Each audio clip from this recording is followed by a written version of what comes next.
So hello everyone और स्वागत है आप सभी का एटलस के डेमो वीडियो में। So basically Atlas email marketing software एक विंडोज बेस्ड एप्लीकेशन है जहां आप अनलिमिटेड एसएमटीपीस का यूज करके अनलिमिटेड कस्टमर्स को अनलिमिटेड ईमेल्स भेज सकते हैं। अब एसएमटीपी क्या होता है, अगर आपको इसमें कोई कंफ्यूजन है तो मैं आपको वो भी क्लैरिफाई कर दूंगा। बट बेसिकली इसका मतलब ये होता है कि आप यहाँ पे इस सॉफ्टवेयर के अंदर आप जितने चाहें उतने सेंडिंग ईमेल्स को कॉन्फ़िगर कर सकते हो और उन सेंडिंग ईमेल से आप अपने कस्टमर को जितने चाहे उतने ईमेल्स सेंड कर सकते हो। अब कोई क्वेश्चन यहाँ पे आता है कि सेंडिंग लिमिट का क्या होगा? तो लिमिट आपका ईमेल सर्विस प्रोवाइडर डिसाइड करता है, ये सॉफ्टवेयर नहीं। अगर आप जीमेल यूज़ करते हैं तो I think Gmail per day आपको 200 ईमेल्स अलाउ करता है। होस्टिंजर 300 मेल्स अलाउ करता है with the standard plan, free plan, और business email 3000 emails per day allow करता है।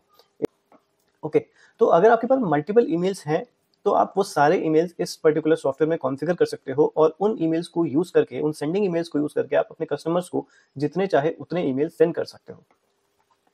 तो अब इससे पहले कि मैं आपको सारे फीचर्स डिटेल में बताऊं, मैं आपको ब्रीफली बताना चाहता हूं कि ये सॉफ्टवेयर आपको क्या क्या देता है। सबसे पहले तो इसका प्राइस बहुत ही ज़्यादा चीप है, which is only 1297 rupees for life time. आपको सारे अपडेट्स फ्री में मिलेंगे लाइफ टाइम तक, आप जितना चाहें इसको यूज़ कर सकते हैं। बस इसका सर्विस सपोर्ट 1 साल तक लिमिटेड है। हमारी जो सर्विस है वो आपको 1 साल तक मिलती है। इसके आगे आपको हमारी पेड सर्विस लेनी पड़ेगी, which will cost you again 999 only for in year again. अब इसमें इसके फीचर्स पे आता हूँ मैं। तो ये बेसिकली जो सॉफ्टवेयर है, यहाँ पे आपको एक एसएमटीपी टेस्टर टूल मिलता है, जहाँ पे सबसे पहले आप अपने सेंडिंग ईमेल को टेस्ट कर सकते हो कि वो काम कर रहा है या नहीं कर रहा। आप अपने सेंडिंग ईमेल का लॉगिन आईडी और पासवर्ड डालोगे यहाँ पे और अपना एसएमटीपी होस्ट डालोगे। एसएमटीपी होस्ट क्या होता है वो मैं अभी आपको बताऊंगा। तो बेसिकली आप अपना सेंडिंग ईमेल और पासवर्ड डालोगे और उसको एक रिसिपिएंट का ईमेल डाल के, चाहे अपना ही ईमेल डाल करके यहाँ पे टेस्ट कर लो कि वो काम कर रहा है या नहीं कर रहा। फिर इसके बाद आता है एसएमटीपी मैनेजर, जहाँ पे आपके सारे सेंडिंग ईमेल्स एक साथ दिख जाते हैं। मैंने अभी यहाँ पे 2 ही डाल रखे हैं, आप चाहो तो जितने मर्जी चाहे उतने ईमेल्स को यहाँ पे कॉन्फ़िगर कर सकते हो। इसके बाद आता है डेटा मैनेजर, जहाँ पे आप अपने कॉन्टैक्ट लिस्ट को इंपोर्ट करते हो। तो या तो आप एक टेक्स्ट फाइल के थ्रू अपने कॉन्टैक्ट्स को इंपोर्ट कर सकते हो या फिर आप एक CSV फाइल यूज करके अपने कॉन्टैक्ट्स को इंपोर्ट कर सकते हो। इसके अलावा हमारे पास टेम्पलेट मैनेजर है, जहाँ पे आप अपना टेम्पलेट ऑलरेडी प्रिपेयर करके रख सकते हो और जिसको चाहे अपनी कॉन्टैक्ट लिस्ट सिलेक्ट करके आप उन सभी कॉन्टैक्ट्स को एक साथ वो टेम्पलेट सेंड कर सकते हो। देन इसका सेटिंग्स पार्ट आता है, जहाँ पे आप डिले मैनेजमेंट कर सकते हो। मतलब कि अगर आप चाहते हो कि एक ईमेल के बाद दूसरा ईमेल 5 सेकंड्स के बाद जाए या 10 सेकंड्स के बाद जाए या 15 सेकंड्स के बाद जाए, तो वो आप यहाँ पे इजीली कस्टमाइज कर सकते हो। और अगर आप चाहते हो कि एक 50 ईमेल होने के बाद या 100 ईमेल सेंड होने के बाद कि टूल 20 सेकंड्स का पॉज ले या फिर 100 सेकंड्स का पॉज ले, तो उस केस में आप यहाँ पे इस ऑप्शन को यूज करके अपना कस्टमाइज इंटरवल सेट कर सकते हो। फिर आता है कैंपेन मैनेजर, जहाँ पे आप अपना कैंपेन प्रिपेयर करोगे। बेसिकली आपको अपना जो लिस्ट सोर्स है, जो कॉन्टैक्ट लिस्ट है, वो सिलेक्ट करना होगा, अपना टेम्पलेट सिलेक्ट करना होगा और जिस ईमेल आईडी से आप मेल सेंड करना चाहते हो वो सिलेक्ट करनी होगी। आप यहाँ पे मल्टीपल ईमेल आईडीज भी सिलेक्ट कर सकते हो। देन इसके बाद आता है ब्लैक लिस्टिंग ईमेल। तो इस ऑप्शन का यूज करके आप वो ईमेल्स यहाँ पे एंटर कर सकते हो जिनको आप चाहते हो कि मेल ना जाए। सपोज आपके पास एक लंबी चौड़ी ईमेल लिस्ट है जो आप इस सॉफ्टवेयर में इंटीग्रेट करते हो अपनी कॉन्टैक्ट लिस्ट में, पर उसमें कुछ ईमेल ऐसे भी हैं जो आपको पता है कि गलत हैं, जिनको मेल नहीं जाना चाहिए। और अगर वो ईमेल्स आप आइडेंटिफाई कर चुके हो और आपको अपनी लिस्ट से हटाना मुश्किल लगता है, तो आप यहाँ पे वो लिस्ट, वो गलत ईमेल का लिस्ट यहाँ पर इंटीग्रेट कर सकते हो और ये सॉफ्टवेयर उन पर्टिकुलर लोगों को मेल नहीं भेजेगा। ओके, तो अब मैं इसके हर एक फीचर को डिटेल में एक्सप्लेन करता हूँ। तो कैसे होता है कि यहाँ पे आपको सबसे पहले तो अपना एसएमटीपी कॉन्फ़िगर करना है। मैं सबसे पहले एसएमटीपी पे आता हूँ क्योंकि इसमें बहुत लोगों को बहुत सारे कंफ्यूजन होते हैं। एसएमटीपी कुछ भी नहीं है। अगर आपके पास कोई ईमेल है, आप कोई भी ईमेल यूज कर रहे हो, तो उस पर्टिकुलर ईमेल सर्विस प्रोवाइडर का एक एसएमटीपी होस्ट नेम होता है। ठीक है, फॉर एग्जाम्पल अगर आप जीमेल का ईमेल आईडी यूज करते हो तो जीमेल का एक एसएमटीपी होस्ट होता है जिसको कहते हैं smtp.gmail.com। अगर आप होस्टिंजर का ईमेल आईडी यूज करते हो तो उसका भी एक एसएमटीपी होस्ट होता है जिसे बोलते हैं smtp.hostinger.com। सिमिलरली अगर आप और किसी भी ईमेल सर्विस प्रोवाइडर का ईमेल यूज करते हो, याहू या फिर ब्रेवो या फिर कोई और प्लेटफॉर्म का आप ईमेल यूज कर रहे हो, तो उन सभी का एक एसएमटीपी होस्ट नेम होता है जो कि आप उनकी उस पर्टिकुलर ईमेल सर्विस प्रोवाइडर की सेटिंग्स या एपीआई सेटिंग्स में जाकर के चेक कर सकते हो। अगर आपको एसएमटीपी फाइंड करने में कोई भी डिफिकल्टी आती है तो मैं आपको हेल्प करने के लिए पूरी तरह से रेडी हूँ। आप मुझे डीएम करेंगे और हम साथ में एनीडेस्क में कनेक्ट करके आपका एसएमटीपी होस्ट फाइंड आउट कर लेंगे, नॉट एन इशू। अगर आप गूगल पे भी सर्च करोगे what is the SMTP of Gmail, what is the SMTP of Hostinger, आपको बड़ी आसानी से वो मिल जाएगा। ठीक है, पर ये हो सकता है कि अगर आप कोई exclusive email service provider use कर रहे हो तो उसका एसएमटीपी आपको गूगल पे ना मिले, तो वो आपको उस पर्टिकुलर ईमेल सर्विस प्रोवाइडर की सेटिंग्स में या उसकी एपीआई सेटिंग्स में बड़ी आसानी से मिल जाएगा। तो शुरू करते हैं। सबसे पहला ऑप्शन है यहाँ पे एसएमटीपी टेस्टर टूल का। तो एसएमटीपी टेस्टर टूल में सबसे पहले हम ये टेस्ट करते हैं कि हमारी जो सेंडिंग ईमेल है वो काम कर रही है या नहीं कर रही है। काम कब नहीं करेगी? अगर आपका पासवर्ड गलत है तो वो काम नहीं करेगी, अदरवाइज कोई चांस नहीं है कि वो काम ना करे। ठीक है, तो यहाँ पे सबसे पहले मैं अपना एक होस्टिंजर का ईमेल आईडी यूज कर रहा हूँ जिससे कि मैं मेल्स सेंड करूंगा फॉर दिस डेमो पर्पस। ठीक है, तो यहाँ पे मैंने लिख लिया सॉफ्टवेयर साथी होस्टिंजर। होस्टिंजर मैंने इसलिए लिखा ताकि मुझे आइडेंटिफाई रहे कि ये मैं होस्टिंजर वाली आईडी यूज कर रहा हूँ। अब यहाँ पे मैंने लिख लिया smtp.hostinger.com। ठीक है, यहाँ पे मैंने लिखा smtp.hostinger.com क्योंकि ये होस्टिंजर का smtp होस्ट नेम है। ठीक, अब मैं यहाँ पे अपनी ईमेल आईडी को एंटर करूंगा। सेम लॉगिन आईडी भी मैं यहाँ पे रख दूंगा अगेन। इसके बाद मैं यहाँ पे अपना पासवर्ड एंटर कर दूंगा और फ्रॉम नेम में मैं कोई भी नाम यहाँ पे रख सकता हूँ। जिस नेम से आपको चाहिए कि आपके रिसिपिएंट के इनबॉक्स में आपका मेल जाए वो नेम आप यहाँ पे चूज कर सकते हैं। It can be any name, वो कोई भी नाम हो सकता है। ठीक है, और आपको यहाँ पे एक रिसिपिएंट आईडी एंटर करनी पड़ेगी इस ईमेल को टेस्ट करने के लिए कि ये मेल इससे जा रहा है कि नहीं जा रहा है, ये काम कर रहा है या नहीं कर रहा। तो मैंने अपनी ईमेल आईडी एंटर कर दिया और मैं टेस्ट एसएमटीपी के बटन को प्रेस करूंगा।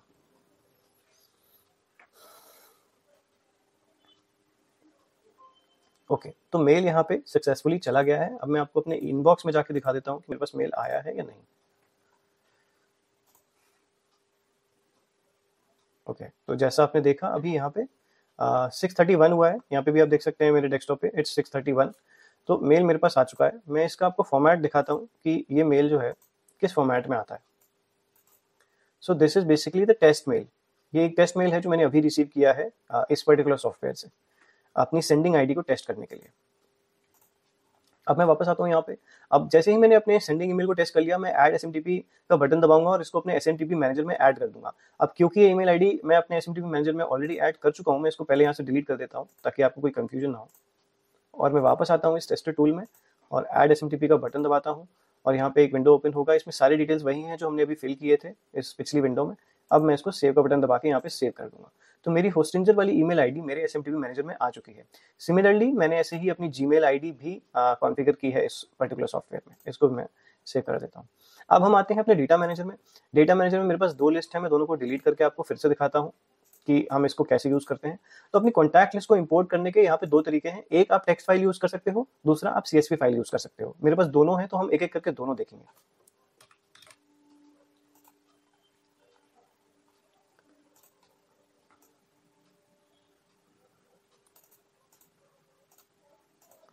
ठीक है, तो सॉरी मैंने CSV एंटर कर दिया था बट ये टेक्स्ट फाइल मैंने यूज़ करी है, तो मैं एक बार फिर से ऑपरेशन कर लेता हूँ। यहाँ पे मैं टेक्स्ट एंटर करूँगा। टेक्स्ट एंटर करने के बाद मैं एटलस टेस्ट डालूंगा, यहाँ पे सेव पे क्लिक करूँगा और मेरी साथ के साथ ईमेल आईडीज़ यहाँ पे इंटीग्रेट हो चुकी हैं। अगर आप इन ईमेल आईडीज़ के साथ अपने रिसिपिएंट का first name, last name, company address या कुछ भी और ऐड करना चाहते हो तो आप बड़ी आसानी से कर सकते हो। जब आप अपने टेक्स्ट फाइल में ये ईमेल लिखोगे तो वहाँ पे आपको कॉमा लगा के उसका फर्स्ट नेम, कॉमा लगा के उसका लास्ट नेम, कॉमा लगा के उसका कंपनी नेम और जितने चाहे वेरिएबल्स आप उसमें ऐड कर सकते हो। और इसका एक बहुत आसान ऑप्शन ये भी है कि आप CSV फाइल का यूज़ करो। आप जब CSV फाइल का यूज़ करते हो तो वहाँ पे आपको कॉलम्स मिल जाते हैं सारी चीज़ें ऐड अप करने के लिए। जैसे मेरे पास ये CSV फाइल है, इसको मैंने ओपन किया, यहाँ पे लिखा CSV, इसको मैंने एंटर किया तो आप देखो कि यहाँ पे मेरी ईमेल आईडी भी आ गई है और मेरा फर्स्ट नेम भी आ गया है। टेक्स्ट फाइल में मैंने फर्स्ट नेम रखा नहीं था इसलिए वो फर्स्ट नेम आ नहीं रहा था। अब यहाँ पे मेरा ईमेल आईडी और फर्स्ट नेम दोनों आ चुके हैं। तो अगर आपको कोई कंफ्यूजन है तो मैं आपको अपनी CSV फाइल ओपन करके भी दिखा देता हूँ so that you don't have आपको कोई कंफ्यूजन ना रह जाए। ओके, सो ये रही मेरी CSV फाइल। इसमें मैंने सिंपली अपने ईमेल आईडीज़ को एंटर किया है और यहाँ पे मेरे फर्स्ट नेम को एंटर किया है। तो ये सारी चीज़ें आप देख सकते हैं, ये साथ के साथ ईमेल आईडीज़ मेरे इस पर्टिकुलर सॉफ्टवेयर में आ चुकी है। आप ये देखेंगे तो 7 email IDs are there in this particular software. ठीक है, अब मैंने फर्स्ट नेम क्यों इंपोर्ट किया है ये आपको समझ में आएगा जब हम टेम्पलेट डिजाइन करेंगे। तो इस टेम्पलेट डिजाइनर में ऐसा होता है कि हमारे पास ऑप्शन होता है डायनामिक वेरिएबल का यूज करने का। अगर आप चाहते हो कि आपका ईमेल जब रिसिपिएंट को जाए तो उसका फर्स्ट नेम एड्रेस करे, लाइक हे फर्स्ट नेम, हे जुगल, हे राहुल, ऐसे अलग अलग ईमेल्स में वो रिसिपिएंट का फर्स्ट नेम अपने आप पिक कर ले, तो उसके लिए हमने अपनी कॉन्टैक्ट लिस्ट में फर्स्ट नेम को इंपोर्ट किया है। अब मैं एक बार को इसको डिलीट करता हूँ और आपको दोबारा से टेम्पलेट क्राफ्ट करके दिखाता हूँ। तो यहाँ पे आप HTML टेम्पलेट भी इंपोर्ट कर सकते हो जैसे मैंने पहले बताया, और आप डायरेक्टली टेक्स्ट लिखकर भी अपने टेम्पलेट को सेव कर सकते हो। तो मैं सबसे पहले HTML टेम्पलेट का यूज़ करता हूँ जो कि मेरे पास ऑलरेडी मैंने बना के रखा हुआ है। और इस सॉफ्टवेयर के साथ हम आपको HTML टेम्पलेट प्रिपरेशन का एक पूरा कोर्स दे रहे हैं। तो अगर आपको ये नहीं पता कि HTML टेम्पलेट कैसे बनाते हैं, तो आप HTML टेम्पलेट फ्री में बना सकते हैं। उसके लिए हम आपको एक बहुत ही सिंपली डिज़ाइन कोर्स दे रहे हैं। मैंने खुद रिकॉर्ड किया है वो कोर्स। आप उस कोर्स को देख करके बड़ी आसानी से अपनी HTML टेम्पलेट्स क्राफ्ट करने लग जाएंगे। ठीक है, तो यहाँ पे हम HTML टेम्पलेट को इम्पोर्ट करेंगे। मेरे पास HTML फोल्डर है, इसमें से मैं ये टेम्पलेट उठा लेता हूँ। ओके, सो ये टेम्पलेट आपको दिख रहा है ऐसे ब्लैक एंड व्हाइट सा दिख रहा है थोड़ा, पर जब मेल जाता है तो ये कलर्ड फॉर्म में ऑटोमेटिकली आ जाता है। अच्छा, अब ये जो इमेज यहाँ पे आपको दिख रही है, इस पर हम क्लिक करेंगे तो ये डायरेक्टली मेरे लैंडिंग पेज पे ले जाएगी। दैट मीन्स ये क्लिकेबल इमेज है।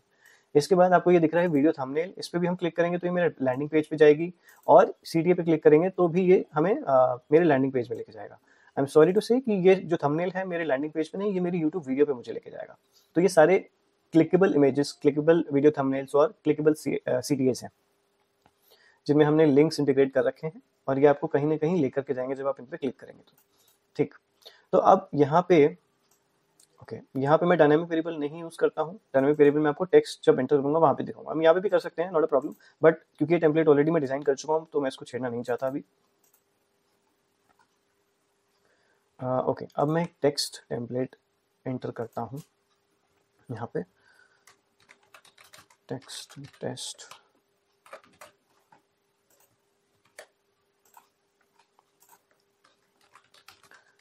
Hey there, this is a demo test। अब देर की जगह मैं यहाँ पे एक डायनामिक वेरिएबल लगा देता हूँ विच इज फर्स्ट नेम। तो जब मेरे रेसिपिएंट को मेल जाएगा तो उनके फर्स्ट नेम को एड्रेस करेगा वो मेल। ये टेम्पलेट भी मैं यहाँ पे सेव कर देता हूँ। इसके बाद मैं आता हूँ यहाँ पे सेटिंग्स में। यहाँ पे हम अपना डिले मैनेजमेंट सेट कर सकते हैं, अपने सेंडिंग इंटरवल को कस्टमाइज कर सकते हैं। तो मैं इसको 15 सेकंड ही रहने देता हूँ कि जो भी मेरा ईमेल जाएगा वो हर 15 सेकंड के बाद जाएगा, और इसको मुझे यूज़ करने की भी ज़रूरत नहीं है। इसके बाद मैं आता हूँ यहाँ पे अपने कैंपेन मैनेजर में। तो मैं एक नया कैंपेन बनाऊंगा। अब जब मैं नया कैंपेन बनाऊंगा तो मैंने इस प्लस साइन पे क्लिक किया और अपनी मेल लिस्ट को सिलेक्ट करूंगा। मैं यहाँ पे CSV फाइल सिलेक्ट कर रहा हूँ, वो इसलिए क्योंकि इस CSV फाइल में मैंने फर्स्ट नेम भी इंपोर्ट किया था। मेरी टेक्स्ट फाइल में फर्स्ट नेम नहीं था, क्योंकि मैं अपने टेम्पलेट मैनेजर में डायनामिक वेरिएबल यूज कर रहा हूँ अपने रिसिपिएंट को उनके फर्स्ट नेम से एड्रेस करने के लिए, और फर्स्ट नेम मेरी CSV फाइल में एंटर्ड है, इसलिए मैं यहाँ पे CSV फाइल को यूज करूंगा। अब इसके बाद मैं यहाँ पे अपना टेम्पलेट सेलेक्ट करूंगा। तो मेरा HTML टेम्पलेट में सेलेक्ट कर लेता हूं, ताकि आप image clickable, video thumbnail clickable और क्लिकेबल CTA का ऑप्शन भी देख सकें। फिर इसके बाद आता है हमारा किस ईमेल आईडी से मैं अपने मेल को सेंड करना चाहता हूँ। तो यहाँ पे हम मल्टीपल ईमेल आईडी सेलेक्ट कर सकते हैं। आपने अगर 5 ईमेल आईडी या 10 ईमेल आईडी अपने SMTP मैनेजर में इंटीग्रेट करी होंगी तो वो सारी की सारी ईमेल आईडी इस ड्रॉप डाउन लिस्ट में आपको शो होंगी। क्योंकि मैंने यहाँ पे सिर्फ 2 ही ईमेल आईडी रखी हैं, तो यहाँ पे मुझे 2 ईमेल आईडी दिखाई दे रही हैं। अब सबसे पहले मैं कोई भी एक ईमेल आईडी सिलेक्ट कर लूंगा, और दूसरी ईमेल आईडी को सिलेक्ट करने के लिए मैं SMTP रोटेशन का ऑप्शन सिलेक्ट करूंगा, सेटिंग्स में जाऊंगा, और मेरी दूसरी ईमेल आईडी यहाँ पे विजिबल है जिसको मैं यहाँ पे ऐड कर दूंगा। अब होगा ये कि यहाँ पे मेरा हर दूसरा ईमेल एक अलग ईमेल आईडी से जाएगा। सो मेरा पहला ईमेल जाएगा होस्टिंजर ईमेल आईडी से, जो कि मैंने यहाँ सिलेक्ट करी है। दूसरा ईमेल जाएगा मेरा जीमेल आईडी से, और अगर मेरे पास ऐसे ही और ईमेल्स होते तो मैं उनको भी यहाँ पे इंटीग्रेट कर सकता था, और मेरे हर ईमेल एक अलग ईमेल आईडी से जाता। इसको मैं यहाँ पे सेव कर देता हूँ। अब मैं अपने कैंपेन को रन करूंगा ये देखने के लिए कि ये कैंपेन काम कर रहा है या नहीं करता।